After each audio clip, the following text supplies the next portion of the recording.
Hello students, +1 chemistry സബ്ജക്റ്റിലെ 8th യൂണിറ്റായ redox reactions ഇതിലെ competitive electron transfer reaction and oxidation number എന്ന 2 ടോപ്പിക്കുകളാണ് ഇതിൽ ഉൾപ്പെടുത്തിയിട്ടുള്ളത്. ആദ്യം നമുക്ക് എന്താണ് കോമ്പറ്റേറ്റീവ് ഇലക്ട്രോൺ ട്രാൻസ്ഫർ റിയാക്ഷൻസ് എന്ന് നോക്കാം. ഈ പേര് പോലെ തന്നെ കോമ്പറ്റീഷനാണ് ഫോർ ട്രാൻസ്ഫർ ഓഫ് ഇലക്ട്രോൺ. അതായത് നമുക്ക് മീനിങ് നോക്കാം. It is A competition four release of electrons. ഇപ്പോൾ കോമ്പറ്റീഷൻ എന്ന് പറയുമ്പോൾ ഒന്നിൽ കൂടുതൽ ആറ്റംസ്, എലമെൻറ്റ്സ് അല്ലെങ്കിൽ നമുക്ക് മെറ്റൽസ് എന്ന് പറയാം.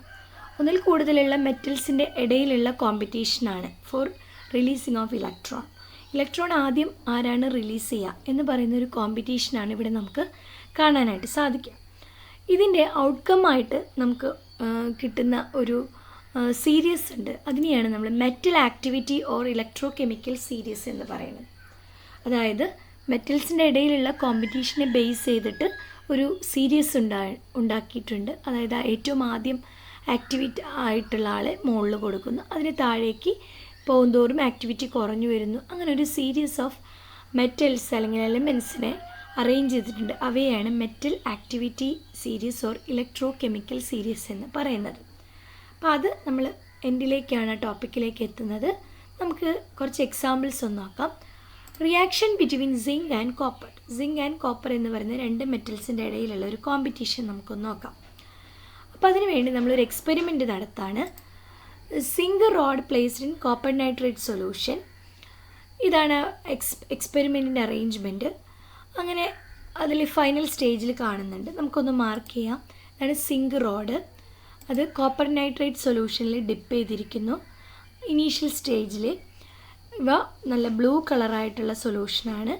കുറച്ച് കഴിയും തോറും intensity of blue colour is reduced, intermediately ഫെയ്ഡായിട്ട് വരുന്നു.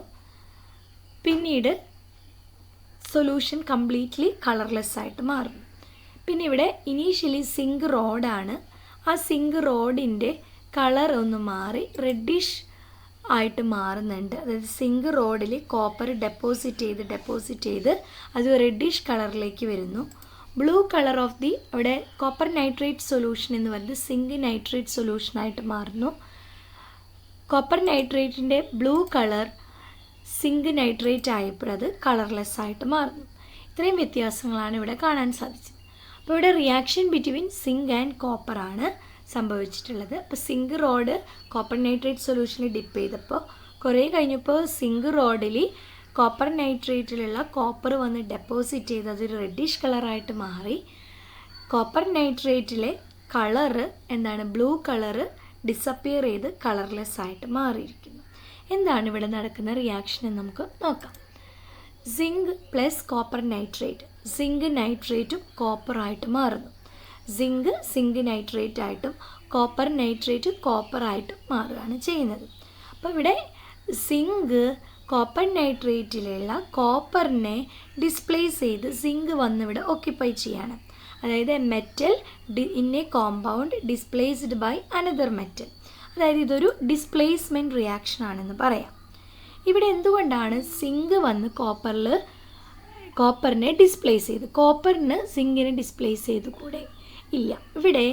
ഇവിടുത്തെ റിയാക്ടിവിറ്റി നോക്കുമ്പോൾ സിങ്ക് ആണ് പെട്ടെന്ന് തന്നെ ഓക്സിഡൈസ് ചെയ്ത് അല്ലെങ്കിൽ പെട്ടെന്ന് തന്നെ ഡിസ്പ്ലേസ് ചെയ്ത് കോപ്പർ നൈട്രേറ്റിനെ സിങ്ക് നൈട്രേറ്റ് ആക്കിയിട്ട് മാറ്റുന്നത്. അതായത് zinc is more reactive than copper. Zinc എങ്ങനെയാണ് മോർ റിയാക്റ്റീവാണ് ദാൻ കോപ്പറിനേക്കാൾ. അപ്പം അതുകൊണ്ട് തന്നെ സിങ്ക് ആണ് പെട്ടെന്ന് തന്നെ കോപ്പറിനെ ഡിസ്പ്ലേസ് ചെയ്ത് ആ സ്ഥലത്ത് വന്ന് ഓക്യുപ്പൈ ചെയ്യുന്നത്. ഇനി ഇതിൽ നടക്കുന്ന റിഡോക്സ് റിയാക്ഷൻ എന്താണെന്ന് നമുക്ക് നോക്കണം. അതായത് ഓക്സിഡേഷൻ എന്താണ്, റിഡക്ഷൻ എന്താണ് നമുക്ക് നോക്കാം. സിങ്ക് 2 ഇലക്ട്രോണിനെ റിലീസ് ചെയ്ത് സിങ്ക് 2+ ആയിട്ട് മാറുന്നു. കോപ്പർ 2+ 2 ഇലക്ട്രോണിനെ ഗെയിൻ ചെയ്ത് കോപ്പറായിട്ട് മാറുന്നു. അതായത് ലോസ് ഓഫ് ഇലക്ട്രോൺ എന്ന് പറയുമ്പോൾ നമ്മൾക്കറിയാം അത് ഓക്സിഡേഷനാണ്. സിങ്ക് ഓക്സിഡൈസ് ചെയ്തു അല്ലേ, by releasing 2 electron. Copper gain of electron എന്ന് പറയുന്നത് എന്താണ്, റിഡക്ഷനാണ്. കോപ്പർ 2+ അണ്ടർഗോ റിഡക്ഷൻ അല്ലെങ്കിൽ copper reduced by gain of 2 electrons. മനസ്സിലായല്ലോ. അപ്പോൾ ഇതാണ് ഇവിടെ നടക്കുന്ന റിഡോക്സ് റിയാക്ഷൻ. അതായത് സിങ്ക് ഓക്സിഡൈസ് ചെയ്തു, കോപ്പർ റെഡ്യൂസ് ചെയ്തു. കോപ്പർ 2+2 കോപ്പറായിട്ട് സിങ്ക് Zn2 Zn2+ ആയിട്ട് മാറി. ഇനി ഈ ഒരു എക്സ്പെരിമെൻറ്റിൽ നമുക്ക് സിങ്ക് നൈട്രേറ്റ് ആണ് ഇവിടെ നമുക്ക് കിട്ടിയത്, കളർലെസ് ആണ്, ഇതൊന്ന് നമുക്ക് ജഡ്ജ് ചെയ്യണം. അതിന് വേണ്ടിയിട്ട് നമ്മളൊരു എക്സ്പെരിമെൻറ്റും കൂടെ നമുക്ക് നടത്താം. അതായത് ഈ സിങ്ക് നൈട്രേറ്റ് സൊല്യൂഷനിൽ ഇപ്പോൾ നമുക്കറിയാം അവിടെ Zn2+ അയോൺസ് ആയിരിക്കും ഉണ്ടാവുക. ഇതിലേക്ക് H2S നമ്മൾ പാസ് ചെയ്യാണ്. അപ്പോൾ എന്ത് ഫോം ചെയ്യും? ZnS, zinc sulphide. അതൊരു വൈറ്റ് പ്രസിപ്പിറ്റേറ്റോട് കൂടിയിട്ട് നമുക്ക് കാണാം. The zinc sulphide can be seen on making the solution alkaline with ammonia.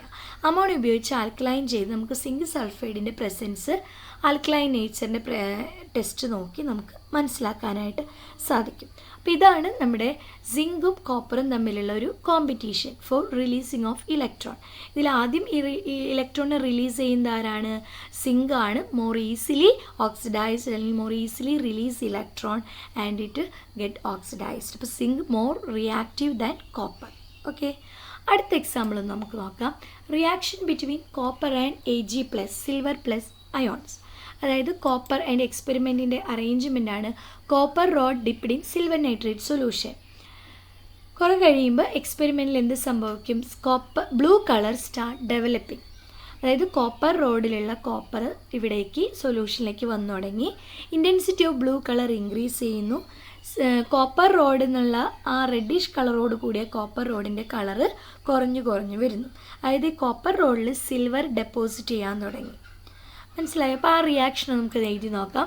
Copper plus silver nitrate എന്തായിട്ട് മാറുന്നു? കോപ്പർ സിൽവർ നൈട്രേറ്റിനെ കോപ്പർ നൈട്രേറ്റും സിൽവർ ആക്കിയിട്ട് മാറ്റുന്നു. അപ്പോൾ ഇവിടെ ആരാണ് ഡിസ്പ്ലേസ് ചെയ്ത്? കോപ്പർ പെട്ടെന്ന് തന്നെ സിൽവറിനെ ഡിസ്പ്ലേസ് ചെയ്ത് കോപ്പർ വന്നിവിടെ ഓക്യുപ്പൈ ചെയ്ത് കോപ്പർ നൈട്രേറ്റ് ആയിട്ട് മാറി അല്ലേ. അതായത് കളർലെസ് ആയിട്ടുള്ള സിൽവർ നൈട്രേറ്റിനെ കളേർഡ് ആയിട്ടുള്ള ബ്ലൂ കളറോടുകൂടി കോപ്പർ നൈട്രേറ്റ് അവിടെ വന്നു. അപ്പോൾ കോപ്പറാണ് സിൽവറിനെ എന്ത് ചെയ്തത്? ഡിസ്പ്ലേസ് ചെയ്തത്. അപ്പോൾ ഇവിടെ നമുക്ക് പറയാം copper is more reactive than silver. അപ്പോൾ കോപ്പർ മോർ റിയാക്റ്റീവാണ്, അതുകൊണ്ട് ഈസിലി അത് എന്താണ് സിൽവറിനെ ഡിസ്പ്ലേസ് ചെയ്ത് അവിടെ കോപ്പർ വന്ന് ഓക്യുപ്പൈ ചെയ്തു. ഓക്കെ, ഇനി ഇവിടെ നടക്കുന്ന റിയാക്ഷൻ ഓക്സിഡേഷൻ റിഡക്ഷൻ നോക്കാം.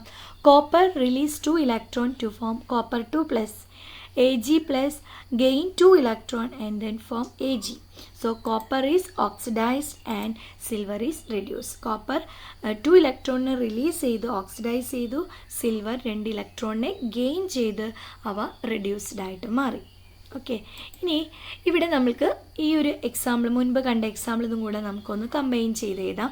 സിങ്ക് ആദ്യത്തെ എക്സാമ്പിൾ സിങ്ക് മോർ റിയാക്റ്റീവ് ആയിരുന്നു ദാൻ കോപ്പറിനേക്കാൾ. ഇവിടെയോ സിൽവർ ആയിട്ട് കമ്പയർ ചെയ്യുമ്പോൾ കോപ്പർ മോർ റിയാക്റ്റീവ് ആണ്. അപ്പോൾ ഇതിൽ നിന്ന് നമുക്ക് എഴുതാം zinc is more reactive than copper, it is more reactive than silver. അപ്പോൾ ഇതാണ് അതിൻ്റെ ഒരു ഓർഡർ. സിങ്ക് കഴിഞ്ഞാൽ പിന്നെ കോപ്പറാണ്, അടുത്ത ആക്ടിവിറ്റിയുള്ള മെറ്റൽ റിയാക്റ്റീവ് ആയിട്ടുള്ള മെറ്റൽ സിൽവറാണ്. അപ്പോൾ ഇതാണ് അതിൻ്റെ ഒരു ഓർഡർ. ഈ രണ്ട് റിയാക്ഷൻ നമുക്ക് മനസ്സിലായി. ഇനി അടുത്ത നമുക്കൊരു എക്സാമ്പിളും കൂടെ നോക്കാം. നേരത്തെ നമ്മൾ സിങ്ക് റോഡ് കോപ്പർ നൈട്രേറ്റ് സൊല്യൂഷനിലാണ് ഡിപ്പ് ചെയ്തത്. ഇവിടെ നമ്മൾ കോപ്പർ റോഡിനെ സിങ്ക് നൈട്രേറ്റ് സൊല്യൂഷനിൽ ഡിപ്പ് ചെയ്യുന്നു. ഇവിടെ എന്ത് സംഭവിക്കുന്നില്ല? ഒരു കോപ്പർ നൈട്രേറ്റ് ഫോം ചെയ്ത് അല്ലെങ്കിൽ പ്ലസ് സിങ്ക് ഉണ്ടാവുക എന്നുള്ളത് റിയാക്ഷൻ ഇവിടെ പോസിബിൾ അല്ല. നമുക്ക് ഇവിടെ ഇത് ക്ലോസ് ചെയ്തിടാം. ഇങ്ങനെ ഒരു റിയാക്ഷൻ ഇവിടെ നടക്കുന്നില്ല. എന്താ കാരണം? നമുക്കറിയാം സിങ്ക് മോർ റിയാക്റ്റീവ് ദാൻ കോപ്പറാണ് അല്ലേ. ഈസിലി ഓക്സിഡൈസ് ചെയ്ത് കോപ്പർ ലെസ് റിയാക്റ്റീവ് ആണ് ദാൻ സിങ്കിനേക്കാൾ. അപ്പോൾ കോപ്പറിന് ഇവിടെ വന്ന് ഡെപ്പോസിറ്റ് ചെയ്യാനായിട്ട് സാധിക്കില്ല. ഇതിനെ നമ്മൾക്ക് ഒരു ക്രോസ് മാർക്ക് ഇട്ട് നോ റിയാക്ഷൻ എന്ന് നമുക്ക് പറയാനായിട്ട് സാധിക്കും. ഓക്കെ, അടുത്തായിട്ട് നമുക്ക് നോക്കുന്നതുപോലെ കോപ്പറിനെ സിങ്ക് സൾഫേറ്റിൽ നമ്മൾ ഡിപ്പ് ചെയ്ത് വെക്കുകയാണ്. ഇവിടെയും എന്ത് സംഭവിക്കില്ല? കോപ്പറിന് ഇവിടെ വന്ന് സിങ്ക് സൾഫേറ്റിൽ കോപ്പർ സൾഫേറ്റ് ആക്കാനായിട്ട് സാധിക്കില്ല. No reaction. അതായത് copper is less reactive than zinc ആണ്. ഓക്കെ, ഇനി ഇത് നമുക്കൊന്ന് ഡിറ്റക്റ്റ് ചെയ്യണം, അല്ലെങ്കിൽ നമുക്കതൊന്ന് എങ്ങനെയാണെന്ന് മനസ്സിലാക്കാം. സാധാരണ കേസിൽ കോപ്പർ 2+ അയോൺസ് ഉണ്ടാവുകയാണെങ്കിൽ അതിനെ നമ്മൾ ഹൈഡ്രജൻ സൾഫൈഡ് പാസ് ചെയ്താൽ കോപ്പർ സൾഫൈഡ് ബ്ലാക്ക് പ്രസിപ്പിറ്റേറ്റോട് കൂടി കിട്ടും. ഈ ഒരു റിയാക്ഷനിൽ നമ്മൾ H2S പാസ് ചെയ്താൽ എന്ത് കിട്ടുന്നില്ല? No black precipitate. അതിൻ്റെ അർത്ഥം എന്താണ്? അവിടെ Cu2+ അയോൺസ് ഫോം ചെയ്യുന്നില്ല, അല്ലെങ്കിൽ Cu2+ അയോൺസിന് Zn റീപ്ലേസ് ചെയ്യാനായിട്ട് സാധിച്ചിട്ടില്ല. Because Zn is more reactive than copper. Okay, ഇനി ഇപ്പോൾ നമ്മൾ കണ്ട മുൻപ് കണ്ട രണ്ട് എക്സാമ്പിൾസ് ഒന്ന് എഴുതാം. സെഡൻ പ്ലസ് കോപ്പർ ആയിട്ടുള്ള റിയാക്ഷൻ. ഇവിടെ എന്താ സംഭവിക്കുന്നത്? കോപ്പറിന് റെഡ്യൂസ്ഡ് ആണ് അല്ലേ, റിഡക്ഷൻ. അടുത്ത എക്സാമ്പിൾ ഒന്ന് നോക്കാം. Copper plus silver. കോപ്പറിന് എന്ത് സംഭവിച്ചു? ഓക്സിഡൈസ്. അപ്പോൾ ഈ രണ്ട് റിയാക്ഷനിൽ കോപ്പർ ഒന്ന് റെഡ്യൂസ്ഡ് ആയി, അടുത്ത കേസിൽ കോപ്പർ ഓക്സിഡൈസ് ആയി അല്ലേ. ഇതെങ്ങനെയാണ്? ആദ്യത്തെ എക്സാമ്പിളിൽ ഇത് റിഡക്ഷൻ സംഭവിച്ചു കോപ്പറിന്, സെക്കൻഡ് എക്സാമ്പിൾ ഓക്സിഡേഷൻ സംഭവിച്ചു. അതായത് ഇതിനോട് കമ്പൈൻ ചെയ്തിട്ടുള്ള മെറ്റലിൻ്റെ പ്രത്യേകത അനുസരിച്ച് ഇവിടെ സിങ്ക് ആണ് അല്ലേ, സിങ്ക് മോർ റിയാക്റ്റീവ് ആണ്. അപ്പോൾ കോപ്പർ എന്താണ്? റെഡ്യൂസ് ചെയ്യുന്നു. ഇവിടെയാണെങ്കിലോ കോപ്പറാണ് more reactive, so it is easily oxidised. അതായത് copper is reduced first case, while in the second reaction it is oxidized. So the oxidation or reduction of a metal depends on the nature of the metal to which it is combined. അതിൻ്റെ കൂടെ combine ചെയ്ത് വരുന്ന metal ഏതാണോ, റിയാക്ഷനിൽ പങ്കെടുക്കുന്ന metal ഏതാണോ അതിൻ്റെ nature അനുസരിച്ച് ഓക്സിഡേഷനോ റിഡക്ഷനോ ഒരു മെറ്റലിന് സംഭവിക്കാം. ഓക്കെ, അടുത്തായിട്ട് നമ്മൾ നോക്കുന്നത് reaction between cobalt and nickel ion. ഏകദേശം ഒരേ റിയാക്ടിവിറ്റിയാണ് അവർക്ക് കാണുന്നത്, തൊട്ടടുത്തായിട്ടാണ് അവരുടെ സീരീസ്. അപ്പോൾ കൊബാൾട്ടിന് നിക്കൽ സൾഫേറ്റ് ആയിട്ട് നമ്മൾ റിയാക്ട് ചെയ്യാണ്, അതിൻ്റെ റിയാക്ഷനാണ് കാണിക്കുന്നത്. കൊബാൾട്ട് ഓക്സിഡൈസ് ചെയ്ത് കൊബാൾട്ട് 2+ നിക്കൽ 2+ റെഡ്യൂസ് ചെയ്ത് നിക്കലായിട്ട് മാറുന്നു. ഇവിടെ നമ്മൾക്ക് എക്സ്പെരിമെൻ്റലി നടത്തിയിട്ടുള്ള ടെസ്റ്റുകളിൽ റിലീവ് ചെയ്യുന്നത് ഇതാണ്. At equilibrium chemical test reveal that both Ni2+ and CO2+ ions are present in moderate concentrations. അതായത് reactant and product, neither the reactant nor the product are greatly favored. ഏതാണ് ഫേവറായിട്ട് വരുന്നതെന്ന് പ്രത്യേകിച്ച് പറയാനുള്ള ഒരു ഇക്വിലിബ്രിയത്തിൽ അല്ലെങ്കിൽ അവ എന്താണ് മോഡറേറ്റ് കോൺസെൻട്രേഷനിലാണ് രണ്ട് റിയാക്റ്റൻറ്റും ഉള്ളത്. ഓക്കെ, റിയാക്റ്റൻ്റ് ആൻഡ് പ്രൊഡക്റ്റ് ഉള്ളത്. അടുത്ത് നമുക്ക് നോക്കാം, നമ്മൾ എഴുതിയ എക്സാമ്പിൾസൊക്കെ ഒന്നും കൂടി എടുത്ത് എഴുതാം. Zinc plus copper nitrate, zinc nitrate, zinc more reactive than copper. അടുത്തത് കോപ്പർ സിങ്ക് നൈട്രേറ്റ് ആണെങ്കിൽ നോ റിയാക്ഷൻ എന്ന് നമുക്ക് പറയാം അല്ലേ. കോപ്പർ നൈട്രേറ്റ് ഇവിടെ നമുക്ക് ക്രോസ് ചെയ്തിടാം. അടുത്തായിട്ട് നമ്മൾ പറയുന്നത് Cu+ zinc sulphate no reaction അല്ലേ. ദെൻ Cu+2 AgNO3 എന്ന് പറയുന്ന റിയാക്ഷൻ നടക്കാം. Copper more reactive than silver, അപ്പോൾ അതുകൊണ്ട് സിൽവറിനെ അവിടെ റീപ്ലേസ് ചെയ്ത് വരുന്നു. ഓക്കെ, അടുത്തത് ഈ ഒരു ആക്ടിവിറ്റി അനുസരിച്ച് ഇവയുടെ ആ ഒരു കോമ്പറ്റീഷൻ അനുസരിച്ചിട്ടാണ് മെറ്റൽ ആക്ടിവിറ്റി സീരീസ് അല്ലെങ്കിൽ ഇലക്ട്രോ കെമിക്കൽ സീരീസ് വന്നിട്ടുള്ളത്. അപ്പോൾ ഇവിടെ നമ്മൾ മെറ്റലിൻ്റെ കുറച്ച് മെറ്റൽസ് എക്സാമ്പിൾസ് എടുത്ത് അവയുടെ ആക്ടിവിറ്റിയുടെ ഓർഡർ മാത്രമാണ്, അവയെ അറേഞ്ച് ചെയ്തിട്ടുള്ള സീരീസ് മാത്രമാണ് ഡിസ്കസ് ചെയ്യുന്നത്. ഇലക്ട്രോ കെമിക്കൽ സീരീസ് എന്ന് പറയുമ്പോൾ അത് വൈഡ് ആയിട്ടുള്ളൊരു സീരീസ് ആണ്. അതിൽ electro chemical potential, reduction potential value, oxidation potential value തുടങ്ങിയുള്ള കാര്യങ്ങളൊക്കെ മാർക്ക് ചെയ്തിട്ടുള്ള സീരീസ് ആണ്. ഇവിടെ നമ്മൾ കുറച്ച് മെറ്റൽസ് എടുത്ത് അവയുടെ ആക്ടിവിറ്റി സീരീസ് മാത്രമാണ് നോക്കുന്നത്. അത് നമുക്കൊന്ന് എക്സാമ്പിൾ കാണാം. On the base of electron transfer metal can be arranged in a particular order. അതായത് potassium, sodium, calcium, magnesium, aluminium, zinc, iron, lead, hydrogen, copper, mercury, silver, gold. ഇതാണ് അതിൻ്റെ ഓർഡർ. നമ്മളിപ്പോൾ പഠിച്ച എക്സാമ്പിൾസ് അല്ലെങ്കിൽ ഈ ഒരു ടേബിളിൽ നോക്കുകയാണെങ്കിൽ മുകളിൽ കിടക്കുന്ന കുറേ മെറ്റൽസൊക്കെ മോർ റിയാക്റ്റീവ് ആണ്. എബവ് ഹൈഡ്രജൻ ആറ്റം നമുക്ക് പറയാം. ബിലോ ഹൈഡ്രജനിൽ വരുമ്പോൾ റിയാക്ടിവിറ്റി അവ കുറഞ്ഞു വരുന്നു. ഇതിനെ പറ്റിയുള്ള ഡീറ്റെയിൽ ആയിട്ട് ഇത് മാത്രമല്ല ധാരാളം മെറ്റൽസ് ഉള്ള സീരീസ് ആണ് ഇലക്ട്രോ കെമിക്കൽ സീരീസ് നമ്മൾ ഡിസ്കസ് ചെയ്യും. അത് നമ്മൾ ഈ ചാപ്റ്ററിൻ്റെ എൻഡിൽ ഡിസ്കസ് ചെയ്യുന്നു. കൂടാതെ +2 നമുക്ക് അതിൻ്റെ അപ്ലിക്കേഷൻസ് എന്താണ്, ഫീച്ചേഴ്സ് എന്താണെന്നൊക്കെ പഠിക്കാനുണ്ട്. അപ്പോൾ ഇവിടെ നമ്മൾ പഠിച്ച എക്സാമ്പിൾസ് ഒന്ന് നോക്കുകയാണെങ്കിൽ കണ്ടോ, സിങ്കിൻ്റെ പ്ലേസ് സിങ്ക്, പിന്നെ ഇവിടെ കോപ്പർ, ഇവിടെ സിൽവർ ആണ്. അതായത് zinc more reactive than copper and copper more reactive than silver. അതായത് zinc more reactive than copper, it is more reactive than silver. അപ്പോൾ സിങ്ക് മോർ റിയാക്റ്റീവ് ആണ് ഇവിടെ, കോപ്പർ അത് കഴിഞ്ഞിട്ട് വരുന്നു, പിന്നീട് സിൽവർ വരുന്നു. അപ്പോൾ ഇതാണ് metal activity or electro chemical series എന്ന് പറയുന്നത്. ഇനി അടുത്ത് നമുക്ക് നോക്കാം ഓക്സിഡേഷൻ നമ്പറിൻ്റെ ഇൻട്രൊഡക്ഷൻ എങ്ങനെയാണെന്ന് വെച്ചാൽ നമ്മൾ നേരത്തെ കണ്ടു. ഒരു ഓക്സിഡേഷൻ റിഡക്ഷൻ റിയാക്ഷൻ പറഞ്ഞാൽ transfer of electron from one atom or ion to another atom. അപ്പോൾ in the case of ionic റിയാക്ഷൻസിൽ നമുക്ക് വളരെ ഈസിയാണ് to determine the total number of electron transfer from one atom to another atom. പക്ഷേ ഒരു redox റിയാക്ഷനിൽ പ്രത്യേകിച്ച് covalent compounds involve ചെയ്തിട്ടുള്ള റിഡോക്സ് റിയാക്ഷൻസിൽ നമ്മൾക്ക് എളുപ്പത്തിൽ ടോട്ടൽ നമ്പർ ഓഫ് ഇലക്ട്രോണിൻ്റെ ട്രാൻസ്ഫർ നമുക്ക് കണ്ടുപിടിക്കാനായിട്ട് ബുദ്ധിമുട്ടാണ്. അപ്പം number of electrons both ionic and covalent കോമ്പൗണ്ട്സിൽ നമുക്ക് കണ്ടുപിടിക്കാൻ, അതുപോലെ ബാലൻസിങ് ഓഫ് ഇക്വേഷൻസിൽ the concept of oxidation number വന്നത്. അപ്പം അങ്ങനെ ആ ഓക്സിഡേഷൻ നമ്പറിൻ്റെ കോൺസെപ്റ്റിൽ നമുക്ക് എക്സ്പ്ലെയിൻ ചെയ്യാനായിട്ട് സാധിക്കും അതൊക്കെ. അപ്പം അങ്ങനെയാണ് ഓക്സിഡേഷൻ നമ്പറിൻ്റെ രീതിയിൽ നമ്മൾ ഓക്സിഡേഷനും റിഡക്ഷനൊക്കെ പറഞ്ഞോളൂ. അപ്പോൾ ഓക്സിഡേഷൻ നമ്പർ എന്ന് പറയുന്നത് എന്താണെന്ന് നമ്മൾ മുൻപ് കണ്ടിട്ടുണ്ട്. നമ്മളതിനെ വാലൻസി ആയിട്ട് അല്ലെങ്കിൽ വാലൻസ് ഓഫ് ഇലക്ട്രോൺ ആയിട്ട് കമ്പൈൻ ചെയ്തിട്ടാണ് നമ്മൾ പഠിച്ചത്. അപ്പോൾ അതിൽ വാലൻസി എന്താണെന്നുള്ളതും ഓക്സിഡേഷൻ നമ്പറും തമ്മിലുള്ള വ്യത്യാസമൊക്കെ നമ്മൾ കണ്ടിട്ടുള്ളതാണ്. ഇപ്പോൾ വാലൻസി എന്ന് പറഞ്ഞാൽ combining capacity of N element ആണ്. അതുപോലെ വാലൻസി എന്ന് പറഞ്ഞൊരു നമ്പറാണ്, അതൊരിക്കലും 0 ആവാനില്ല, അതായത് കമ്പൈനിങ് കപ്പാസിറ്റിയാണ് പറയണത്. പക്ഷേ ഓക്സിഡേഷൻ നമ്പർ എന്ന് പറഞ്ഞിട്ടുണ്ടെങ്കിൽ നമ്മൾ ഒരു ആറ്റത്തിന് കൊടുക്കുന്ന ചാർജാണ്. ചാർജ് അതായത് അവ കമ്പൈൻ സ്റ്റേറ്റിൽ നിൽക്കുമ്പോൾ ഓരോ ഇൻഡിവിജ്വൽ ആറ്റത്തിന് കൊടുക്കുന്ന ഒരു ഇമാജിനറി ചാർജിനെയാണ് നമ്മൾ ഓക്സിഡേഷൻ നമ്പർ എന്ന് പറയുന്നത്. അത് എന്തായിരിക്കാം? പോസിറ്റീവ് ചാർജ് ആയിരിക്കും, നെഗറ്റീവ് ആയിരിക്കാം, ചില കേസിൽ 0 ആയിരിക്കാം. ഇനി അതുകൂടാതെ അത് ഫ്രാക്ഷണൽ നമ്പേഴ്സും ആയിരിക്കാം, ഫ്രാക്ഷണൽ വാല്യൂസ് ആയിരിക്കും. അതുപോലെ ഒരു എലിമെൻറ്റിൻ്റെ ഓക്സിഡേഷൻ നമ്പർ എന്ന് പറയുന്നത് ഡിഫറെൻറ്റ് കോമ്പൗണ്ട്. ഇപ്പോൾ കാർബണിൻ്റെ ഓക്സിഡേഷൻ നമ്പർ തന്നെ നമുക്ക് ഡിഫറെൻറ്റ് കോമ്പൗണ്ടിൽ CH4 കാർബണിൻ്റെ -4 ആണ് ഓക്സിഡേഷൻ നമ്പർ CH4 C2H6 അത് -2 ആണ്. അങ്ങനെ ഒരു എലിമെൻറ്റിന് തന്നെ ഡിഫറെൻ്റ് ആയിട്ടുള്ള ഓക്സിഡേഷൻ സ്റ്റേറ്റ് ഡിഫറെൻറ്റ് കോമ്പൗണ്ടിൽ നമുക്ക് കാണാനായിട്ട് സാധിക്കും. അപ്പോൾ എന്താണ് ഓക്സിഡേഷൻ നമ്പർ എന്ന് നോക്കാം. It is the residual charge on the element when all the other atom are removed from it as ions. അപ്പോൾ ഒരു റെസിഡ്യുവൽ ആയിട്ടുള്ള ചാർജിനെയാണ്, അല്ലെങ്കിൽ നമുക്ക് ഒന്നും കൂടെ പറയാം, ഇറ്റ് ഈസ് ദ ചാർജ്, ഒരു ഇമാജിനറി ചാർജാണ്. അത് 0 ആയിരിക്കാം, പോസിറ്റീവ് ആയിരിക്കാം, നെഗറ്റീവ് ആയിരിക്കാം, ഫ്രാക്ഷണൽ വാല്യൂസ് ആയിരിക്കാം. അപ്പോൾ നമുക്കൊരു എക്സാമ്പിൾ എടുത്ത് നോക്കുകയാണെന്നുണ്ടെങ്കിൽ ഇൻ കാർബൺ ഡൈ ഓക്സൈഡ്, ഈ ഓക്സിഡേഷൻ സ്റ്റേറ്റ് എന്ന് പറയുന്നതിനെ ഡിനോട്ട് ചെയ്യുന്ന നമ്പറാണ് ഓക്സിഡേഷൻ നമ്പർ. അപ്പോൾ oxidation state of carbon is +4 ആണ്, അത് തന്നെയാണ് അതിൻ്റെ ഓക്സിഡേഷൻ നമ്പർ.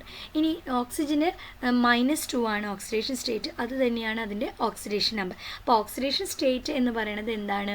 നമ്മൾ ഡിനോട്ട് ചെയ്യുന്ന ഓക്സിഡേഷൻ സ്റ്റേറ്റ് ഡിനോട്ട് ചെയ്യാനായിട്ട് ഉപയോഗിക്കുന്ന നമ്പേഴ്സിനെയാണ് ഓക്സിഡേഷൻ നമ്പേഴ്സ്. അപ്പോൾ രണ്ടും ഈക്വൽ തന്നെയാണ്, ഒരേ മീനിങ് തന്നെയാണ്. അപ്പോൾ നമുക്കൊരു എക്സാമ്പിൾസ് നോക്കാം. 2H2 + O2 give 2H2O.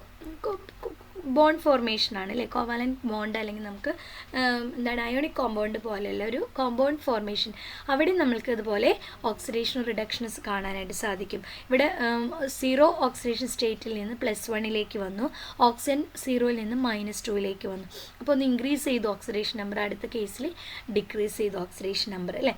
ഇനി അടുത്ത കേസിൽ H2 + Cl2 give 2HCl. ഇവിടെ നമ്മൾക്ക് ഇതുപോലെ തന്നെ ഇലക്ട്രോണിൻ്റെ ആ ട്രാൻസ്ഫർ നമുക്ക് കാണാനായിട്ട് സാധിക്കും. അടുത്ത എക്സാമ്പിളും കൂടെ നോക്കാം. CH4 + 4Cl2 give CCl4 + 4HCl. അപ്പോൾ അതിൻ്റെയൊക്കെ ഓക്സിഡേഷൻ സ്റ്റേറ്റ് നമ്മൾ എഴുതി. കാർബൺ +4, ഹൈഡ്രജൻ +1 ആണ്, രണ്ടും കൂടെ ആഡ് ചെയ്യുമ്പോൾ നമുക്ക് എന്ത് കിട്ടും? 0 കിട്ടണം. Cl2 ഒറ്റയ്ക്കായിട്ട് ഇങ്ങനെ നിൽക്കുകയാണ്, ഇതിന് 0. CCl4 +4 -1 ആണ്, ഇവിടെയും കമ്പൈൻ ചെയ്ത് കഴിഞ്ഞ് നമുക്ക് 0 കിട്ടണം. അതുപോലെ +1 + 4 ചാർജ് ഉണ്ട്. Cl- എന്ന് പറയുമ്പോൾ -1 ആണ്, Cl -1 ആണ്, 4 വരുമ്പോൾ അത് നമുക്ക് 0 ആയിട്ട് കിട്ടി, കമ്പൈൻ സ്റ്റേറ്റിൽ കിട്ടി. അപ്പോൾ ഇവിടെ നിന്നൊക്കെ മനസ്സിലാക്കാൻ സാധിക്കുന്നത് there is a complete transfer of electron from less electronegative atom to more electronegative atom ആണ് നമ്മുടെ കോവാലൻറ്റ് കോമ്പൗണ്ട്സിൻ്റെ കേസുകളിൽ നമുക്ക് കാണാനായിട്ട് സാധിക്കുക. Complete transfer of electron from less electronegative atom to more electronegative atom ആയിരിക്കും. ഇനി നമുക്ക് കുറച്ച് റൂൾസുകളാണ് ഓക്സിഡേഷൻ നമ്പർ. ഒരു കോമ്പൗണ്ടിൽ ഓരോ എലമെൻറ്റിനും ഓരോ ഓക്സിഡേഷൻ നമ്പർ അസൈൻ ചെയ്യുന്നതിന് കുറച്ച് റൂൾസ് ഉണ്ട്. ആ റൂൾസുകളെ പറ്റിയിട്ടാണ് അടുത്ത് നമ്മൾ പഠിക്കുന്നത്. പറയുന്നത് rules used for the calculation of oxidation number. Oxidation number ഓരോ എലമെൻറ്റ്സിനും നമ്മൾ അസൈൻ ചെയ്യുമ്പോൾ കുറേ റൂൾസ് ഉണ്ട്. ആ റൂൾസ് എന്താണെന്നാണ് നമ്മൾ അടുത്തതായിട്ട് നോക്കാം. The oxidation number of all elements in the free or the uncombined state is 0. അതായത് hydrogen, oxygen, Cl2, ozone, O3, P4, S8 അല്ലെങ്കിൽ സോഡിയം, മഗ്നീഷ്യം, അലുമിനിയം ഇങ്ങനെ വെറുതെ എഴുതുകയാണ്, നമ്മൾ ഫ്രീ ആയിട്ട് എഴുതുകയാണെങ്കിൽ അതിൻ്റെ ഓക്സിഡേഷൻ നമ്പർ 0 ആയിരിക്കും. അടുത്ത് നമുക്ക് നോക്കാം. For simple ion oxidation number equal to the charge on the ion. Example നോക്കാം. Na+ അയോൺ +1 ആണ്, Mg2+ അയോൺ എന്ന് പറയുമ്പോൾ +2, Fe3+ അയോൺ എന്ന് പറയുമ്പോൾ +3, Cl- അയോൺ -1, O2- -2. അപ്പോൾ ഇങ്ങനെ സിമ്പിൾ അയോൺസ് ആണെന്നുണ്ടെങ്കിൽ oxidation number is equal to charge on the ion. അടുത്ത എക്സാമ്പിൾ ഓൾ ആൽക്കലി മെറ്റൽസിന് +1 ആയിരിക്കും എപ്പോഴും ഓക്സിഡേഷൻ സ്റ്റേറ്റ്. ആൽക്കലൈൻ എർത്ത് മെറ്റൽസിന് +2 ആയിരിക്കും ഓക്സിഡേഷൻ സ്റ്റേറ്റ് ആയിട്ട് എപ്പോഴും കാണിക്കുന്നത്. അടുത്തതായിട്ട് പറയുന്നത് അലുമിനിയത്തിന് എപ്പോഴും +3 ഓക്സിഡേഷൻ നമ്പർ ആയിരിക്കും. അടുത്ത rule common oxidation number of oxygen -2. എപ്പോഴും ഓക്സിജൻ്റെ ഓക്സിഡേഷൻ നമ്പർ -2 ആണ്. ബട്ട് ഇൻ പെറോക്സൈഡ്സ് H2O2 അല്ലെങ്കിൽ NO2 സോഡിയം പെറോക്സൈഡ്, ഹൈഡ്രജൻ പെറോക്സൈഡിൽ ഓക്സിഡേഷൻ നമ്പർ ഓഫ് ഓക്സിജൻ -1. ഇവിടെ നോക്കുക, നമ്മൾ പറഞ്ഞു ഹൈഡ്രജൻ എപ്പോഴും +1 ആണ് അല്ലേ. അപ്പോൾ ഇവിടെ +2 കിട്ടി. അപ്പോൾ ഓക്സിജന് O2 ആകുമ്പോൾ രണ്ടും കൂടെ നമുക്ക് ആഡ് ചെയ്താൽ 0 കിട്ടണം. അപ്പോൾ O2 -2 വരണമെന്നുണ്ടെങ്കിൽ ഇവിടെ +1 ആണ് അല്ലേ. അപ്പോൾ ഇവിടെ +1 ആണ്, -1 ആണ് ഓക്സിജന് വരേണ്ടത്. അപ്പോൾ ഓക്സിജൻ എപ്പോഴും -2 എന്ന് പറയാൻ സാധിക്കില്ല. ഇൻ പെറോക്സൈഡ്സിൽ എന്താണ് -1 ആയിരിക്കും. അടുത്ത പ്രത്യേകത in super oxides KO2 RbO2 എന്ന് പറയുന്ന ഇതിലൊക്കെ -1/2 ആണ്. അതായത് ഫ്രാക്ഷണൽ ഓർഡറാണ്, ഓക്സിഡേഷൻ നമ്പറാണ് അവർക്ക് വരുന്നത്. ഇനി അടുത്തതായിട്ട് പറയുന്നത് ഇൻ ഓക്സി ഡൈഫ്ലൂറൈഡ്. ഇവിടെ ഓക്സി ഡൈഫ്ലൂറൈഡ് ഹലോജൻ നമുക്കറിയാം എപ്പോഴും എന്താണ് ഹലോജൻ ആറ്റത്തിന് ഓക്സിഡേഷൻ നമ്പർ നമ്മൾ എപ്പോഴും പറയുന്നത് എന്താണ് ഹലോജൻ ആറ്റത്തിന് -1 ആണ് അല്ലേ. എപ്പോഴും ഓക്സിജൻ ഫ്ലൂറിന് -1. അപ്പോൾ ഇവിടെ -1 വരുമ്പോൾ -2 കിട്ടി. പിന്നെ 0 ആവുകയാണെന്നുണ്ടെങ്കിൽ ഇത് +2 ആയിരിക്കും. അപ്പോൾ ഓക്സിജൻ ആറ്റത്തിന് +2 ആണ്. ഓക്സിജൻ ഡൈഫ്ലൂറൈഡിൽ +2 ആയിരിക്കും ഓക്സിജന് ഓക്സിഡേഷൻ നമ്പർ വരുന്നത്. ഓക്കെ, അടുത്തത് ഓക്സിജൻ ഡൈഫ്ലൂറൈഡ് എന്ന് പറയുമ്പോൾ ഫ്ലൂറൈഡ് F2 വരുമ്പോൾ O2 F2 വരുമ്പോൾ +1 ആയിരിക്കും. അടുത്ത എക്സാമ്പിൾ അല്ലെങ്കിൽ അടുത്ത rule common oxidation number of hydrogen +1. But in hydrogen show -1. Lithium hydride sodium. Lithium എന്ന് പറയുന്നത് ആൽക്കലി മെറ്റൽ, അത് +1 വന്നാൽ ഹൈഡ്രജൻ എന്തായാലും -1. രണ്ടും കൂടെ നമുക്ക് 0 ആയിരിക്കണം അല്ലേ. അതുപോലെ NaH എന്ന് പറയുമ്പോൾ +1 ആണ്, ഹൈഡ്രജന് -1 ആണ്. അടുത്ത rule the common oxidation number of halogen is -1 ആയിരിക്കും. Fluorine shows only -1. ഫ്ലൂറിന് -1 ആണ്. ബാക്കിയുള്ള other halogen show positive oxidation number in their oxides and oxo acids. അടുത്ത എക്സാമ്പിളായിട്ട് പറയുന്നത് അടുത്ത rule algebraic sum of the oxidation number of all the elements in a compound is equal to 0 ആയിരിക്കും. 8th rule in polyatomic ion sum of the oxidation number of all the atom equal to charge on the ions. ഇപ്പോൾ ഒരു polyatomic ion ആണെന്ന് വിചാരിക്കാം. ഇപ്പോൾ example പറയണത് sum of oxidation number of 3 oxygen atom and 1 carbon atom in the carbonate ion must equal to -2. അപ്പോൾ ഇവിടെ polyatomic ion ആണ്. ഇവിടെ ഇതിൻ്റെ ചാർജ് ഓഫ് ദി അയോൺ ആണ് അതിൻ്റെ ഓക്സിഡേഷൻ നമ്പറായിട്ട്. അപ്പോൾ CO3 2- എന്ന് പറയുമ്പോൾ -2 ആണ് ഓക്സിഡേഷൻ. അതുപോലെ NO3 2- എന്ന് പറയുമ്പോൾ അവിടെയൊക്കെ -2 ആണ് ഓക്സിഡേഷൻ നമ്പറായിട്ട് വരുന്നത്. ഇനി അടുത്തതായിട്ട് കുറച്ച് കാര്യങ്ങൾ കൂടെ നമുക്ക് നോക്കാനുണ്ട്. മെറ്റാലിക് എലമെൻറ്റ്സിന് positive oxidation number, non metallic എലമെൻറ്റ്സിന് positive or negative oxidation number കാണിക്കും. ദെൻ ട്രാൻസിഷൻ എലമെൻറ്റ്സ് നമുക്കറിയാം, ഇതിൻ്റെ ഇടയിലുള്ള elements several positive oxidation state, ഒന്നിൽ കൂടുതൽ ഓക്സിഡേഷൻ സ്റ്റേറ്റ് പോസിറ്റീവ് ആയിരിക്കും കാണിക്കുക. Representative element for first 2 groups group number തന്നെയാണ്. അതായത് നമ്പർ ഓഫ് വാലൻസ് ഇലക്ട്രോൺ നമ്മൾ കണ്ടു, alkali metal, alkaline earth metal. Other ഗ്രൂപ്പ്സിനാണെങ്കിൽ number of valence electron or 8- number of valence electron ആയിരിക്കും. അല്ലെങ്കിൽ നമുക്ക് വേറൊരു രീതിയിലും പറയാം, ഗ്രൂപ്പ് നമ്പർ -10 എന്ന് പറയാം. അതിൻ്റെ ഒരു ടേബിൾ നമ്മൾ ക്ലാസിഫിക്കേഷൻ ഓഫ് എലമെൻറ്റ്സ് എന്നുള്ള ചാപ്റ്ററിൽ കണ്ടിട്ടുള്ളതാണ്. അതായത് ഗ്രൂപ്പ് 1 to 18 വരെയുള്ള ഗ്രൂപ്പ് റെപ്രസെൻറ്റേറ്റീവ് എലമെൻറ്റ്സിനെ തന്നിട്ടുണ്ട്. അവിടെ നമ്പർ ഓഫ് വാലൻസ് ഇലക്ട്രോൺ കാണിച്ചിട്ടുണ്ട്. അതുപോലെ വാലൻസ് അല്ലെങ്കിൽ ഓക്സിഡേഷൻ നമ്പർ സ്റ്റേറ്റ് എന്താണെന്ന് നമ്മളിവിടെ കാണിച്ചിട്ടുണ്ട്. 1 2 3 4. അപ്പോൾ ഇവിടെ നോക്കുകയാണെങ്കിൽ നമ്പർ ഓഫ് വാലൻസ് ഇലക്ട്രോൺ തന്നെ 8 വരും. ചില കേസുകളിൽ 8- നമ്പർ ഓഫ് വാലൻസ് ഇലക്ട്രോൺ ആണ് വരുന്നത്. അല്ലെങ്കിൽ നമുക്ക് ഗ്രൂപ്പ് നമ്പർ -10 എന്നുള്ള രീതിയിലും നമുക്ക് കണ്ടുപിടിക്കാം.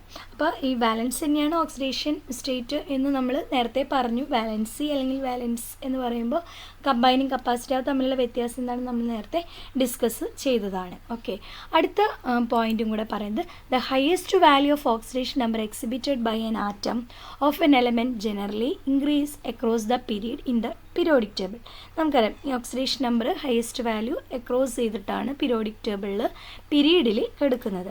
In the third period the highest value of oxidation number changes from 1 to 7 as indicated below in the compound of the elements.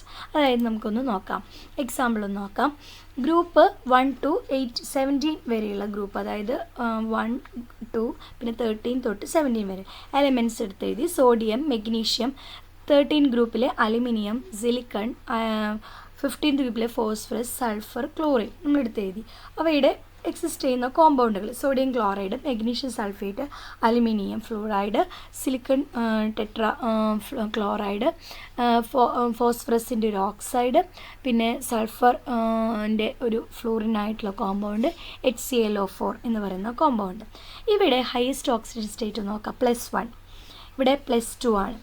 ഇനി 13 വരുമ്പോൾ +3, +4 ആണ്. 15 എന്ന് പറയുമ്പോൾ +5 ആണ്.